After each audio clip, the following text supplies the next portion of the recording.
ভারতের গণমাধ্যমে বাংলাদেশ নিয়ে অপপ্রচারের পাশাপাশি সে দেশের নানা ঘটনাও বাংলাদেশে ঘটেছে বলে মিথ্যা প্রচার চলছে। এমন অনেক ঘটনা যাচাই করেছে ফ্যাক্ট চেকিং প্রতিষ্ঠান রিউমার স্ক্যানার। বাংলাদেশে অস্থিরতা বাড়াতে এমন মিথ্যাচার করা হচ্ছে বলে জানিয়েছে প্রতিষ্ঠানটি। আফসানা নীলার ডেস্ক রিপোর্ট।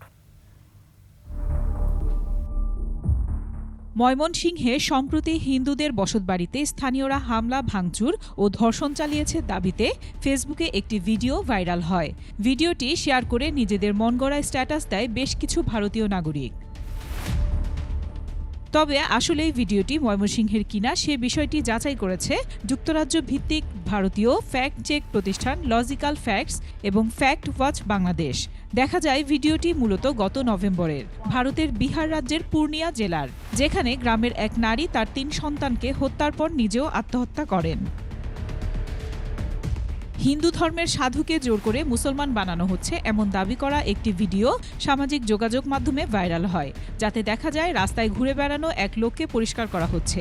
ভারত এই ভিডিও ব্যবহার করে অপপ্রচার চালালেও ফ্যাক্ট চেকিং প্রতিষ্ঠান রিউমার স্ক্যানার জানায় মানবিক উদ্যোগের অংশ হিসেবে এটি করা হয়। শেয়ার করা তথ্য ভুয়া। সম্প্রতি ভারতের জাতীয় পতাকা পায়ে মারানোর একটি ছবি সামাজিক যোগাযোগ মাধ্যমে ভাইরাল হয়। একমাত্র ওয়ালটন এসি দিচ্ছে 1 বছরের রিপ্লেসমেন্ট গ্যারান্টি। তবে ছবিটি বাস্তব নয় এবং এটি এআই দিয়ে তৈরি হয়েছে বলে জানিয়েছে রিউমার স্ক্যানার। ভারত চায় বাংলাদেশ শুধরে যাক।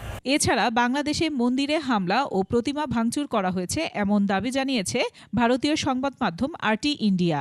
তবে তথ্যটি সত্য নয় জানিয়ে রিউমার স্ক্যানার বলছে সেটি আসলে ভারতের পশ্চিমবঙ্গের বর্ধমানের একটি কালী মন্দিরের প্রতিমা বিসর্জনের দৃশ্য। আফসানা নীলা, ডেস্ক রিপোর্ট, 21 টেলিভিশন।